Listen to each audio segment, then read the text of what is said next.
figure out where gaps exist and do your part to fill them, whether it's, gaps to access, gaps to funding, gaps to experiences, gaps to knowledge, gaps to representation.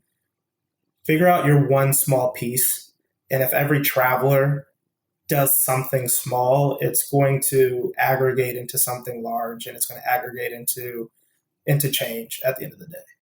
And he's certainly doing his part to fill a gap. That is Brandon Miller, the co-founder and director of brand strategy for the To Fly Foundation, a nonprofit organization whose mission is to provide passports, travel grants, and educational experiences for students in under-resourced communities. He's our guest today, and you're going to hear about his transformative travel experiences, how it led to the work he's doing today, how he went from an idea he got with his friends in a bar one night to making a difference, an inside look at what went down on the Kelly Clarkson Show, a national talk show in the USA, and how it impacted his work. Plus, we'll leave you with a little challenge that might just change the course of your coming year. All of that and much more happening in today's episode right now. So buckle up, strap in. Thanks for being here, and welcome to the Zero to Travel podcast, my friend.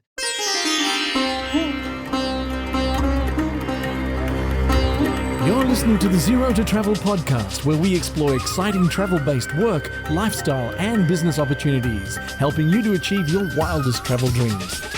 And now your host, world wanderer and travel junkie, Jason Moore. Hey, it's Jason here with ZeroToTravel.com. Welcome to the show, my friend. Thanks for hanging out, letting me bring a little travel into your ears today. This is the show to help you travel the world on your terms, to fill your life with as much travel as you desire, no matter what your situation or experience. And it's also about living your best life. And one of the ways we can do that, we know how good it feels to give. It's no coincidence that as you're listening to this, the day of publication is also Giving Tuesday. This is from their website, givingtuesday.org. I'll give them a little shout out. And this is a, quote, global generosity movement unleashing the power of radical generosity. Giving Tuesday was created in 2012 as a simple idea, a day that encourages people to do good. Since then, it has grown into a year-round global movement that inspires hundreds of millions of people to give, collaborate, and celebrate generosity, end quote. That was from their website. So here you go.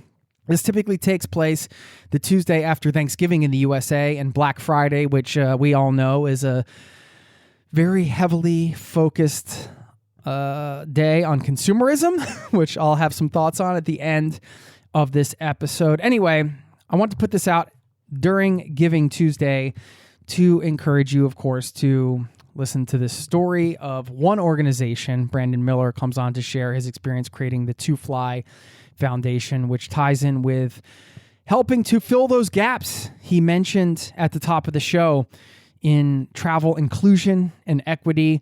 And I was really inspired by this conversation. Hope you are as well, as we slip and slide to it right now. Stick around on the back end if you'd like.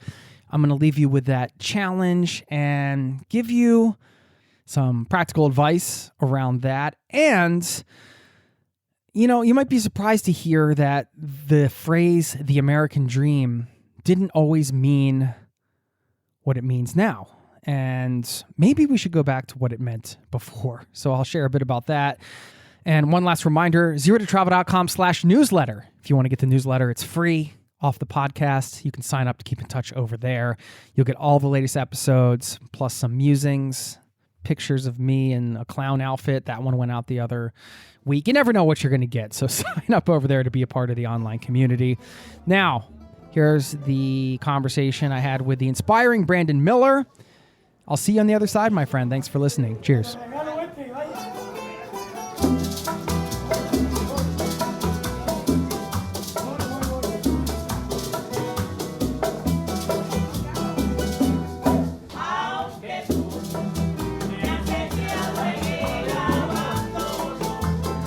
Just getting your day going over there in Dallas?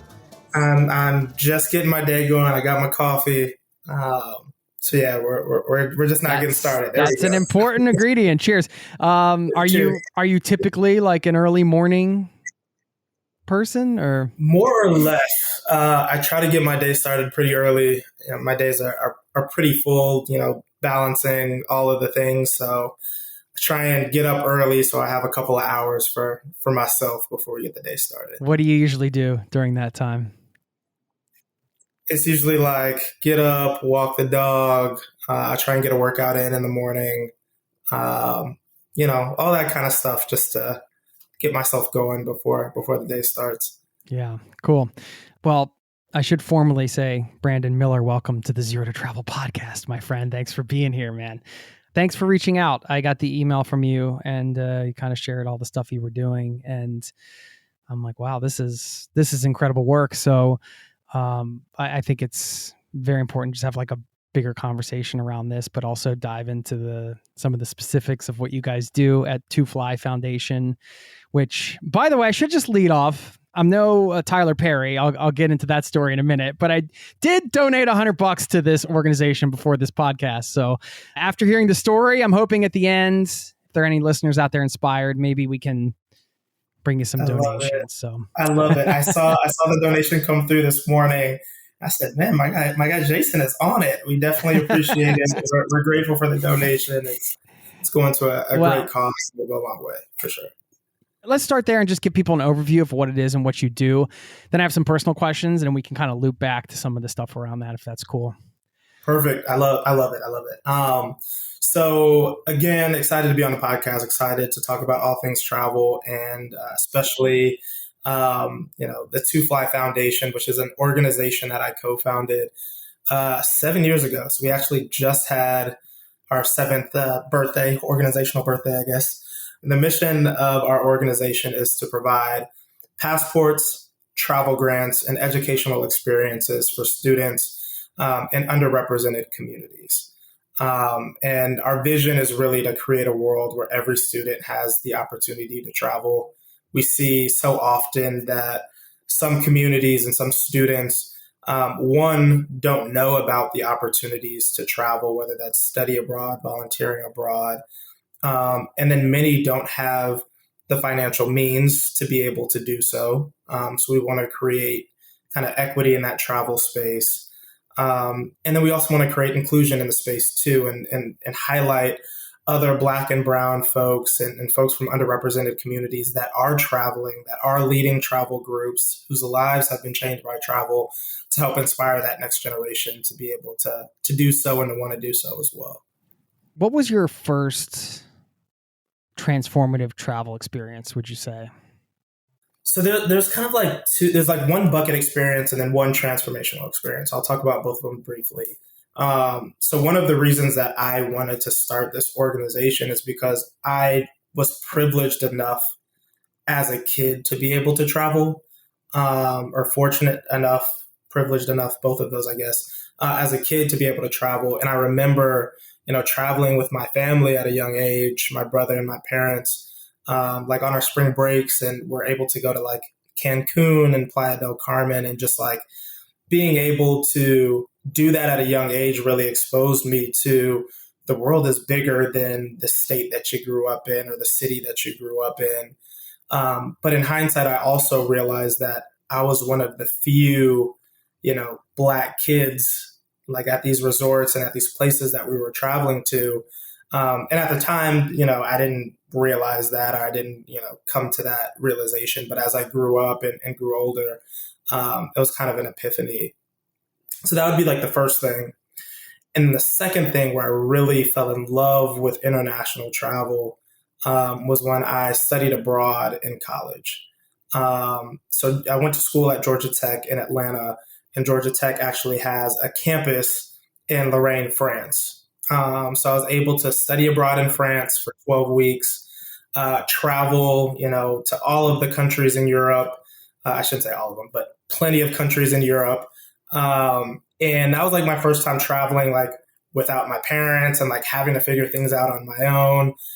So I would say that was also, that was the big trip that like, galvanized my love for travel and made me so passionate about it. Can you share a story from that trip that kind of encapsulates the essence of the trip as a whole? Ooh, there's so many stories from that trip. I think, I mean, some you're not allowed to share, maybe. I don't know. I was about to say, what direction is this podcast? It goes in any direction you want, Brandon. Any direction I want. I would say like there's a lot of like pivotal experiences when I studied abroad. I think one of my favorites were when I went to Paris for the first time. So we were in Metz, France. It was only like a couple-hour train ride to get to Paris, France. So we went a couple of times during our study abroad experience. But the first time that I went to Paris, I went with a couple of friends. They were all Black women. And we really kind of just, like, that was our first time really kind of just like being on our own and like having to book hotels and hostels and like navigate a country that, you know, everyone didn't speak the same language. And I think when I was standing outside of like the Louvre for the first time was like the moment where I was like, wow, I'm really here. Like I really did this kind of like on my own and like am navigating this new experience. And I remember being outside of the Louvre and, you know, you're seeing people from all over the world. And there was a young, you know, Black guy that came up to me and he was like trying to figure out where I was from. He was like, you look like you're from Africa, but you don't sound like you're from an African country. You're in Europe, but you don't have a British accent. Like, are you from the States? And like, he was just asking me like all of these questions, trying to figure out where I was from, but knowing that I kind of look like him. So that was just like a really kind of cool experience just to see like the curiosity of others abroad, and kind of the excitement to see folks that look like them traveling as well. So that was a pretty cool moment that I had. How did you see your home country differently after having those experiences? Yeah, so living in the States, a lot of like ahas and things that I kind of came to the realization of is, you know, how insular we can be in our home country, right? Not necessarily being abreast of what is going on around the world. One of our trips that we took when we were studying abroad, we went to Amsterdam. And this was around 2011, it was 2012, I believe. So this is like getting ready for like the US election, right? In 2012. And plastered all over Amsterdam were just like posters and flyers about the different presidential debates. Like in coffee shops, folks were talking about kind of the US presidential candidates and like asking us what we thought about them. And I was like, wow, I would have never, like, I have no idea what's going on in the Netherlands, but you know everything that's going on in the United States. Like, it was a big moment of just like realizing how insular we can be, and not necessarily be global citizens and really kind of understand what's going on around the world. So that was one of the biggest things that I took back. And I think the other thing that, again, I didn't really come to this realization until about like 5 or 6 years ago. In my profession, my 9 to 5, I'm a consultant. I work for a consulting firm and I lead a lot of our diversity, equity, and inclusion work, both for our firm and for our clients that we work with.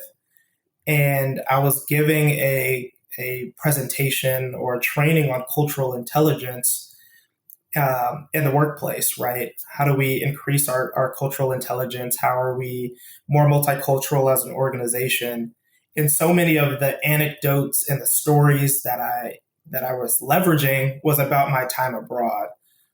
So I think, you know, spending that time abroad in different countries and experiencing different cultures created a sense of empathy and appreciation for diversity and equity that I even bring to the workplace today.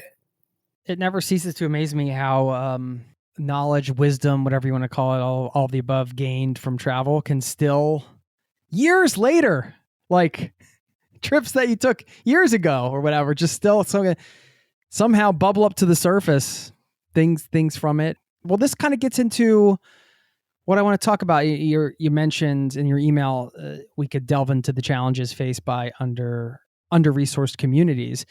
This is the thing, like if people don't have access to this, they don't have access to that transformative power of travel. And I'm always hesitant to be like, I know not everybody wants to travel. And it's always like, well, you don't want to say, well, you can't gain wisdom or knowledge without traveling, right? But there's a certain thing that comes with traveling. And I think particularly if you have the desire to do so, and then you're able to fulfill that. And like you said, the exposure you get to different cultures and the ability to see your own culture from a distance and all of these things that, as a traveler, people have to have access to that. And if they don't have access to that, those opportunities go by the wayside. So I wanted to hear from you some of those challenges that you mentioned in the email that those communities face. And I know you guys have ways that you help to overcome them through your foundation, but also I'm just curious about your thoughts, generally speaking, in terms of like either systemic change or ideas you want to share, like really anything around this that you want to share. I'd love to hear your thoughts on where you think things should go. Yeah, 1,000%. And this is kind of the crux of the work that we do with Two Fly Foundation and the reason why we started the organization itself. I think, one of the number one barriers is financial barriers, right? Related to the cost of travel, the cost of not only getting your passport, but getting your luggage and getting your flight and paying for tuition or program fees for these study abroad experiences. That in itself was the reason that we started this organization. We wanted to raise funds to support students that wanted to travel abroad, knew they wanted to travel abroad, but just couldn't do it because of finances. That's why we started the organization itself. But a lot of that is, systemic and just not having kind of that access to be able to do so. So I think that would be the biggest barrier, one of the bigger barriers, and one of the ones that we wanted to tackle as an organization. But as we started kind of doing the work and the learning about student travel and why students weren't traveling or why parents were hesitant to send their students abroad, right? Another barrier is just around representation, right? There's like a saying, you can't be what you can't see. And when you don't see a lot of Black and brown travelers participating in study abroad or volunteer abroad programs, you feel like, it might be a subconscious or unconscious feeling of this isn't for me, or people like me don't do these types of things. So the second thing that we really wanted to get across is like, how do we bring awareness to, studying abroad and global travel and the benefits of it? So we do a lot of work to highlight Black and brown folks and folks from underrepresented communities who do study abroad and the value and the stories that they bring back. So many of our students that have studied abroad, right? Part of the grant provision process is you have to provide like a testimonial or share a little bit about your experience with us. And we see so many students whose lives changed, whether they are more confident in themselves, whether they feel like they are more curious and global citizens after their experience. They're more in tune with their history, with their culture, with their background from their experience. Some students have like changed the trajectory of their studies and, have gone to Japan and fell in love with robotics. And now they're studying mechanical engineering in college, right? So we like to highlight these stories and bring these stories to students so they are like aware of like, oh, I can do this too. People like me do this. Because even in the travel industry itself, minorities and underrepresented groups are truly underrepresented, not only in the act of traveling, but in travel occupations too. So it's hard to see folks, that look like you. So that's definitely something that we want to see change. We work with some of our partners that are in the travel industry to kind of highlight kind of this dilemma and bring diversity, equity, and inclusion kind of practices and principles to these organizations, so we can kind of start at the top and at the bottom when it comes to some of these challenges. That's the impact that you guys are making. That's probably hard to measure, right? You can say you've sent X amount of students abroad, but because you guys are doing this work, you're also rising tide lifts all boats type of thing, right? Like you were saying, you see something, you see, oh, they can do it, I can do it too. And that you can't measure, but you're making that huge impact just through the work you're doing. I mean, how does it, when you hear a story, how a student's life has been transformed from their experience, I mean, how does that hit you? I mean, I just get chills thinking about it. And as somebody who founded this, as you know, I don't know when this idea came to you, if you were just sitting in your bedroom one day, like, oh, I should do this. And now look at what you've accomplished. And as somebody comes back, it goes from this idea to now you're like facing somebody whose life has been changed because of what you've done. Yeah. How does that feel for you? It's deeply impactful. Like whenever we get a testimonial or we get a photo from a student abroad, or like, you know, some of like our middle school students will like send their TikToks and their Instagram reels of like their travel experiences. Like we call that our To Fly Why. So it really fuels what we're doing. And it's funny you mentioned like from where we started to where we are. 7 years ago when my co-founders and I started this organization, right? It started off as just like an idea to raise money and give to another organization to provide passports to students. 7 years ago when we started, it was, I was younger, we were all younger, and, we loved going to happy hours and day parties and brunches and like turning up for a good cause. Like that was kind of our thing. So we're like, well, let's throw a fundraiser. We'll call it the To Fly fundraiser, and we'll just ask the bar to donate a percentage of all the bar sales, and we'll use that to purchase passports for students that were traveling abroad. That was like the extent of To Fly back in 2016. So we started doing that. We were just like traveling around the country, like throwing parties to raise money to buy passports. And as we studied and became better students of the work that we were doing, that's when we kind of developed into some of the programming and the outreach activities that we were doing and trying to make more of a systemic change rather than just raising capital. So now when we hear the stories, we always kind of like look back and laugh, like we were like, drinking at a bar, raising money 7 years ago. And now we have students writing us letters about how, they've inspired their family to study abroad and how they are more in tune with their Ghanaian roots and how they feel more confident in their Black skin. And it's always a full circle and emotional moment every time we hear those stories. Yeah, I mean, everything starts somewhere, right? Like, look at what you guys have built. You mentioned you're drinking in the bar. Next thing you know, look at what this has become and the impact you have made. How are you doing all of this? It just sounds like it's quite a lot of work. And now you're up. You got to get up early and talk to these annoying podcast guys like me. And then you're promoting. You're doing all this stuff. And this sounds like a full-time thing, but you work full-time, from what I understand, doing the consulting stuff and corporate professional environment. I'm sure it's demanding. How are you doing, Brandon? Are you hanging in there? You keeping it? It sounds like a lot. I mean, what do you? Has it been tough? It's been tough. There's ebbs and flows, but first and foremost, we have a great team. Like it's not just me, it's not just the co-founders. We have a full team of folks that are really passionate and dedicated, to do this work. And it's a team of folks that like you enjoy, like you really enjoy being around. So it doesn't. Sometimes it feels like work, but oftentimes it doesn't feel like work. It feels like we're just like operating in purpose, which that's the best way, to make change, in my opinion.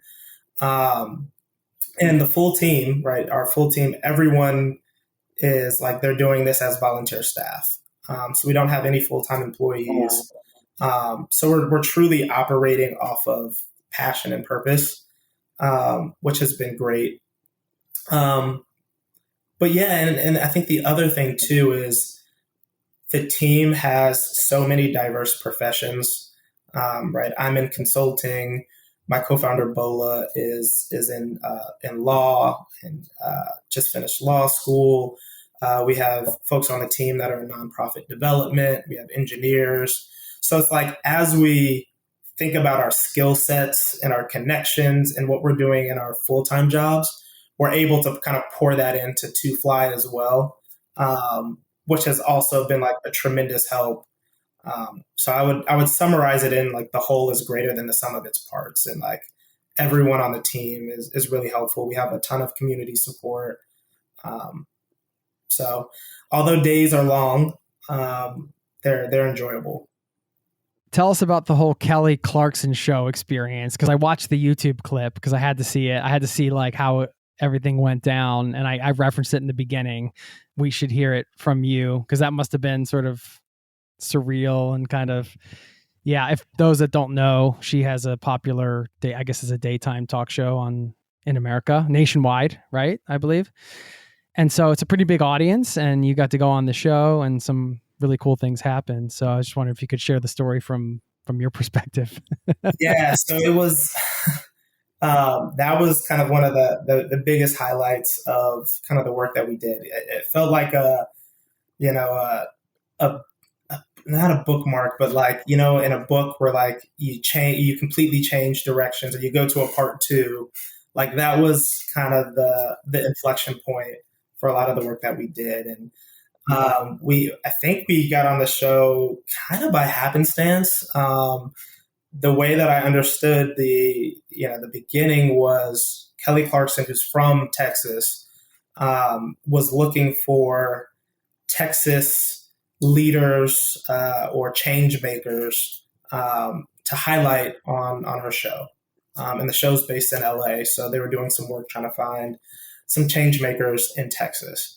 And they came across my co-founder and our executive director of Two Fly, Bola. So they kind of dug into Bola's story a little bit. And when they came across Two Fly, my understanding is, they felt like they could do more with the organization than just the change maker itself. So we did get a call from an associate producer from the Kelly Clarkson Show asking if we would be interested in being on one of the episodes or one of the shows. And this was... You're like, no, we don't want any exposure. No, we don't want millions of people to see. I got a couple meetings in the office. I don't know. I'll see if I can work around it. So of course we said, of course, like when, where, however, we'll make it happen. But it kind of drew on like a few months. Like they were looking, I guess, trying to slot us in the right season, the right episode. So like we had all this excitement, but then we're like, well, we don't know when we're going to be on the show. So fast forward a few months, we got a call and they're like, can you be out here on this date? Can you like send me pictures of some different outfits that you're thinking about wearing on the show?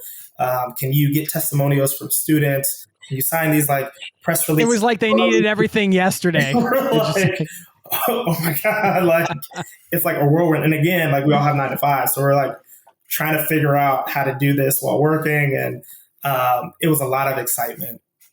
But we kind of flew out to LA, didn't really know what to expect. We didn't know the questions they were going to ask. We didn't know anything outside of we're going to be on the couch with Kelly Clarkson. So fast forwarding a little bit more, we get there, like we're doing COVID tests like every 12 hours. Cause this is during the pandemic.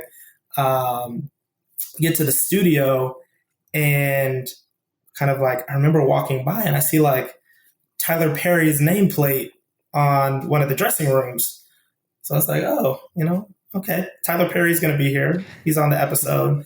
Like, that's cool. Not thinking that we're amazing or anything like that, but just like, oh, that's cool. So we're in the back dressing room. We're like rehearsing some of the questions that they're going to ask us and like talking through rather like, here's kind of the flow. And they say like, well, Tyler Perry wants to like stay out there while you're on. He didn't want to leave the couch. So we're like, oh, bleep. Not only was I like nervous, No pressure. but Tyler Perry's going to be here too. But it was such a cool experience. Like they were both so like warm and welcoming, and we were just so surprised at how much they already knew about Two Fly Foundation. Like when you go up to shake Mr. Perry's hand and you're introducing yourself and he says he already knows who you are, like that was a cool moment in itself.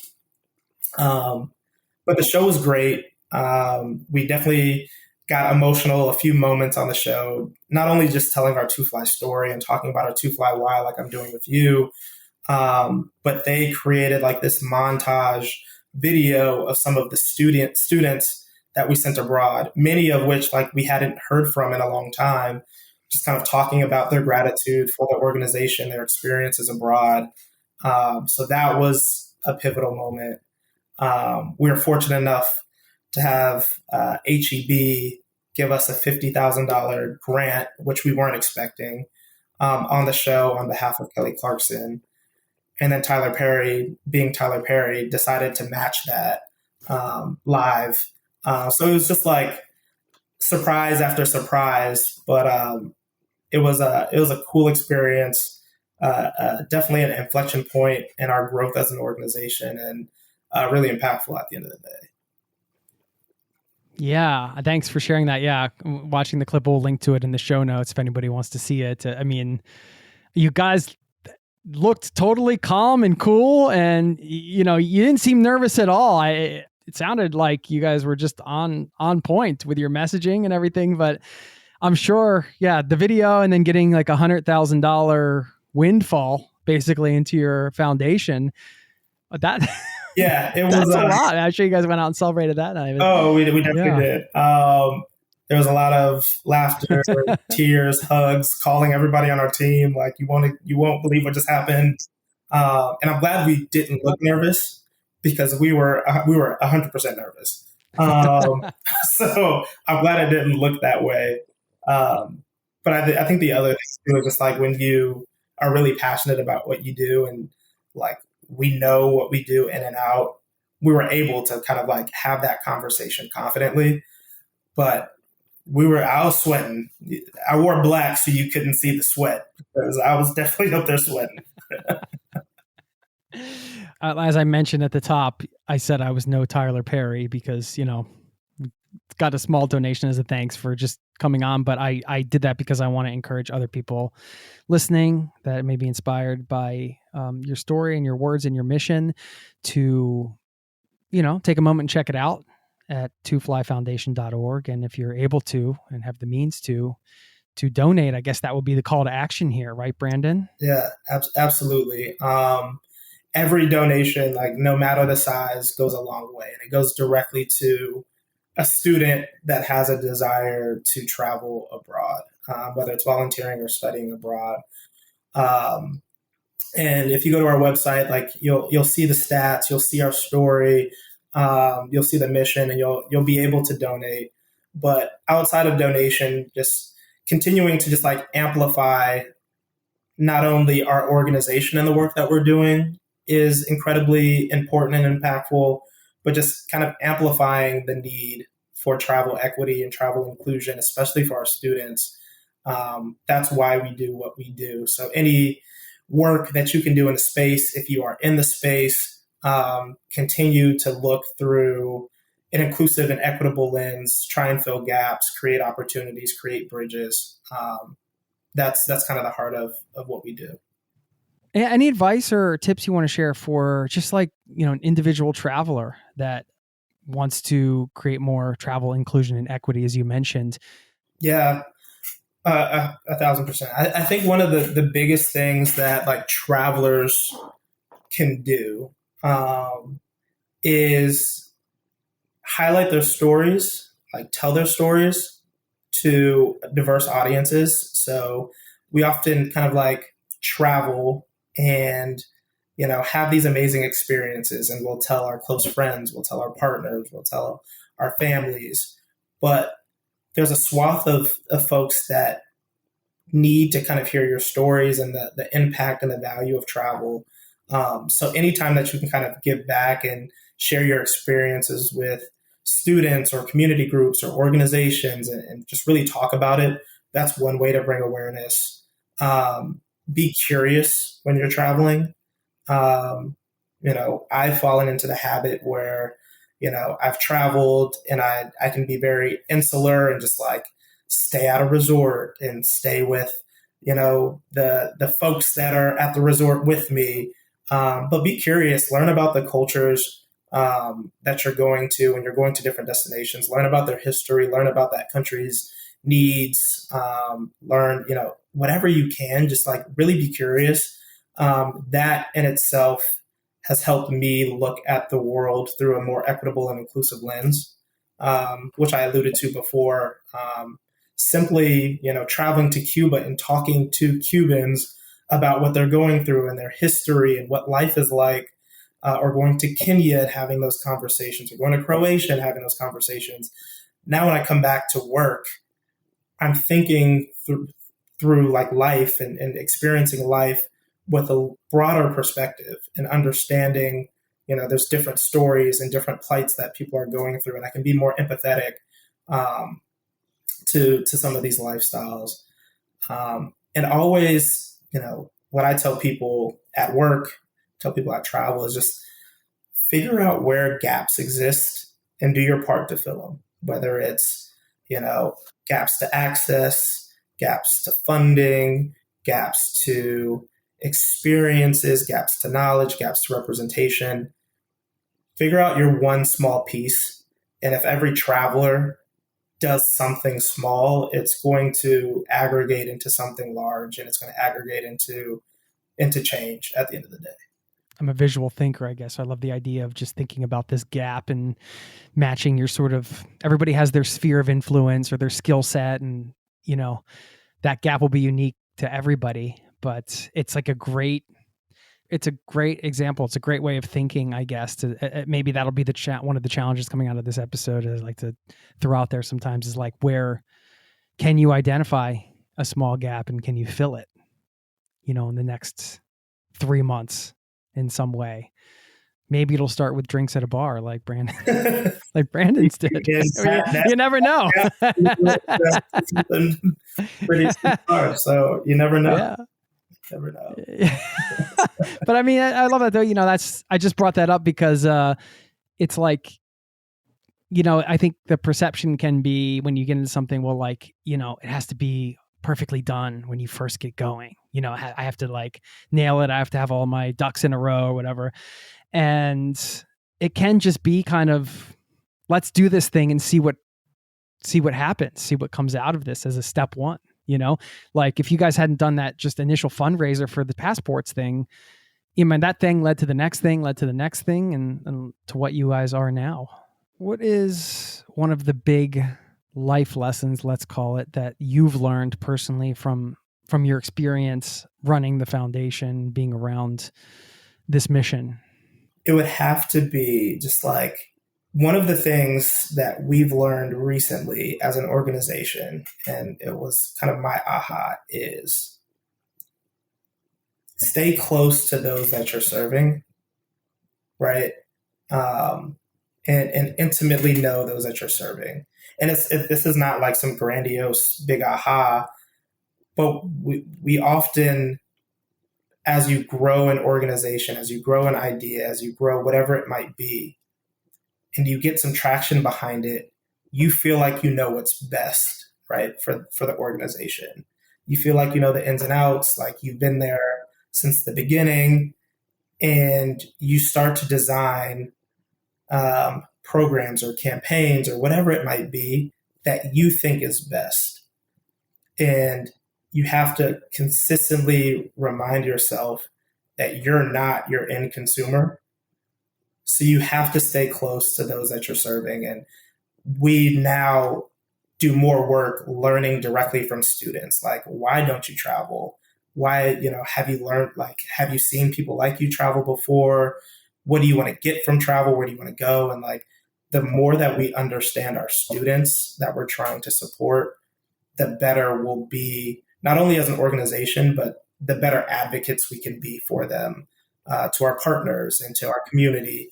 So there's just like so many like small things where like, well, let's design this program and like, let's use this platform. And like last night we had a conversation. We're like, let's make a LinkedIn group. And then we're like, wait, the students we're serving aren't even on LinkedIn yet. Like we need to make a Facebook group or like a TikTok something. So it's just like always stay close to those that you're serving. I think it's my biggest like learning from running Two Fly and being a part of Two Fly. I was curious out in your travels if you have a moment that stands out to you, or maybe the first one that comes to mind where you experienced like a random act of kindness from a stranger. Yeah.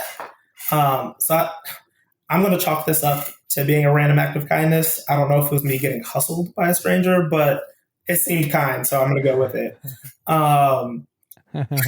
We were in, where were we? It was when I was studying abroad. And I think we were either at the Vatican or somewhere in Italy. And we were just kind of like walking the streets and, I don't know, we were either going to get something to eat or going to go see an attraction or something.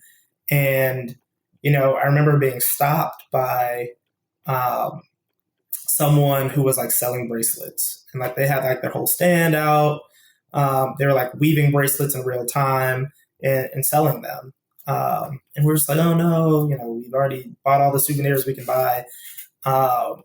And a young Black boy again. I don't know what African country he was from, but he like grabbed my hand and like put the bracelet on. And I was like, oh no, I don't have any cash. Like, and he was like, oh no, don't worry about it. Like, don't worry about it. And I was like, nope, this sounds like a hustle. Like, it sounds like you're going to try and, get something out of me. So I'm like trying to take it off. And he was like, no, just keep it on, keep it on. And then he pulled out an identical bracelet that he wove and he put it on himself. And then he like gave me a high five and was like, bye. And like, we didn't really have a lot of conversation. We didn't like, it wasn't a lot of back and forth. He just like really wanted to give me something. And I assumed it to be, again, because he saw someone that like looked like him in a different country. And it was just like a really cool moment. Again, I don't know if I was getting hustled or if, it was just purely an act of kindness, but it genuinely felt kind. So that was definitely like a really small gesture that, again, I can remember from 12 years ago. Wow. That's a great story. You could think about these gestures that you don't have to exchange a lot of words for it to have so much meaning. Yeah. Yeah. And there's a line, like there's like a thread of a lot of the stories that are impactful. And a lot of them have been folks that look like me abroad, like making this connection while I'm overseas. And there was a line that I said on the Kelly Clarkson Show that like now has become one of our mantras. And it's all about like when we first started Two Fly Foundation, we wanted our students to see the world. We wanted them to have that global perspective. And now as we've grown and matured as an organization, we find it equally important for the world to see our students. It's important for, these, countries abroad to see these young Black and brown and, students from underrepresented communities studying abroad, traveling abroad, experiencing the world, because we feel like it's mutually beneficial. And a lot of that came from those experiences that I had and many folks have when traveling abroad. Beautiful. I was wondering if you were talking to one of your students tomorrow was getting on a plane, and I think this advice might translate to anybody listening who's, getting ready to travel in the near future. What would be your advice for them to get the most out of their trip or the most out of their travel experience? What would you say to them? Yeah, it's 2 words. It's be curious. Like lean in, be curious, ask all the questions, have the conversations. Like it's okay to not know when you're abroad. But once you start asking those questions and you're learning, like that's what makes the world of difference. And it's one of the cool things that we do at our fundraisers is, right, our fundraisers are very much like, we call them creatively lit. Like, we'll have an open bar, we'll have music and DJs, but we're, raising money throughout the night to go to our mission. And one of the activations that we have is we'll have attendees write letters to students that we're sending abroad. So they can write like little notes on a postcard, and we'll put all those postcards in the travel kits that we send to our students. We'll send our students, some swag, luggage, T-shirts, their check. And then we'll also have like the note in it. And so many of those notes are around: be curious, lean in, do something new, do something different. So I think that's kind of like the biggest call to action for students that are going abroad, is just truly just lean in and be curious. Do you have any upcoming trips planned? I don't have anything on the books now. I had a fun summer. I was able to have some fun trips. So I did Cabo recently for a birthday. I did Montego Bay, Jamaica for a birthday this summer. So those were fun trips. Some of my bucket list trips where I'm hoping to go in the next couple of years, next year, next 2 years, is I want to go to Ecuador. I want to go to the Galapagos Islands. Like, that's bucket list number one. Thailand is definitely on my list. And then Ghana will be the third country on my list. So hopefully those are my next three. Before we let you go, I guess if you want to just share one more time, people can find you if they have any other questions or anything you want to share here, call to action, or just parting words of wisdom, anything. No pressure. Leave the podcast with words of wisdom. I would say, from a parting words perspective, it's similar to what we talked about earlier in the episode, but just whatever you can to fill a gap, do that. Get your shovel, do your work, and fill in the gap. One of the ways that you can fill a gap is supporting the Two Fly Foundation. You can find us at twoflyfoundation.org. Our website has all of our information about how we fundraise, where we fundraise, our different outreach programs that we do with middle school, high school, and college students. We're on Instagram at Two Fly Foundation. We're on Facebook, we're on LinkedIn. So if you have any questions, if you have any ideas, if you want to work, if you have students that are trying to study abroad, travel abroad, please reach out to us on any of those platforms. And we would love to talk, learn from, discuss those things with you. Do you think you would live abroad? I've always thought about it. I would love to have an experience abroad. Kudos to you. I know you're in Norway, right? Yeah. Nice. Accidentally, in a way. Accidentally. Accidental love. I wouldn't put it past me. Right now, I love the getaway that travel brings. So we'll see. Where did you grow up? So I grew up in Denver, Colorado, or outside of Denver in Aurora. Yeah. That's right, yep. So that's where I claim I'm from, because I spent most of my childhood there. But I also traveled around a lot as a kid. My dad was in sales. So we moved like every year to 2 years. So I think I had 7 different moves before I even landed in Colorado in 5th grade. So I've truly been traveling tough my whole life. Yeah. Right. So you know how to make new friends quickly. And that was a skill that I had to learn pretty fast. Wow. Interesting. Well, I'm really admire the work you're doing, and I so appreciate the fact that you just found the podcast, took the time to write, and then took your time to get up this morning and have a coffee and chat about it and share your experience. And I'm super inspired by what you're doing and everything you've done thus far, and look forward to continuing to follow along and support the organization however I can. So thank you. Thank you so much. Thank you, Jason. I truly appreciate it. It was a pleasure to be on your podcast. This conversation was great. And looking forward to just keeping in touch with you and all your listeners. So thank you. Sounds good. Take care. All right. Thank you. Take care.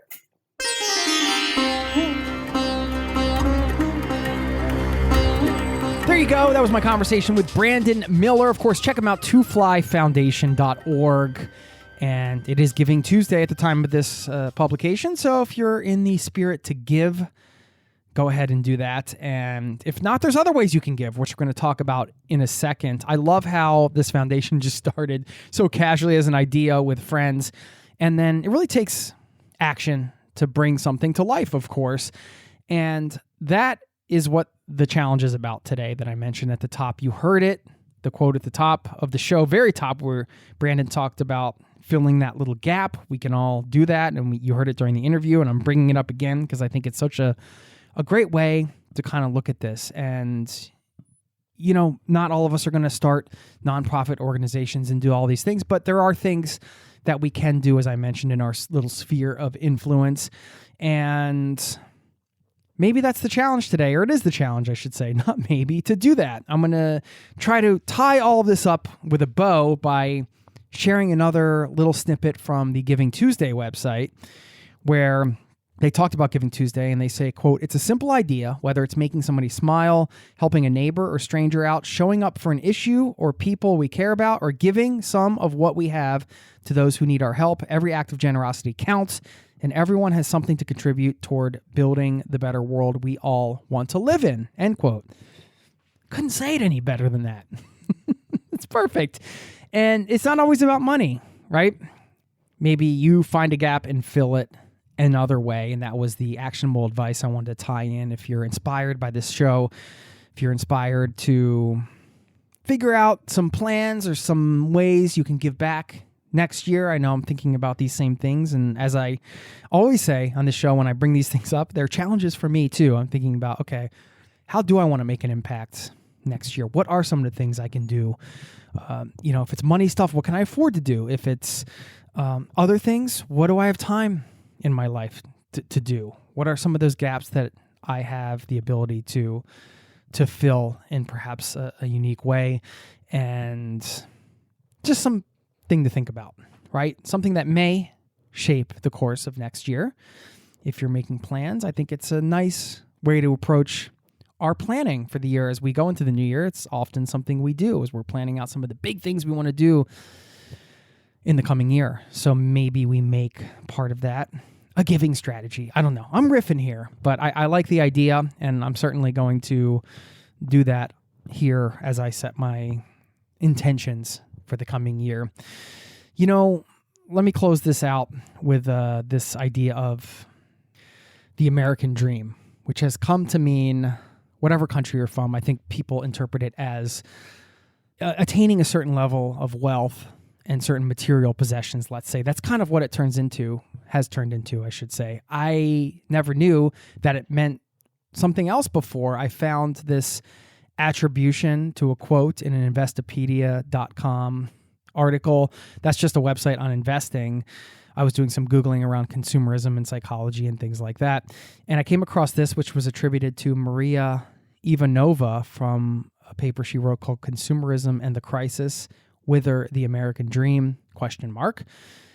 The paper is called Critical Sociology. I couldn't even begin to find it on the internet, but this snippet was from this article or this paper. And it said, quote, "The American dream has always been about the prospect of success, but 100 years ago, the phrase meant the opposite of what it does now.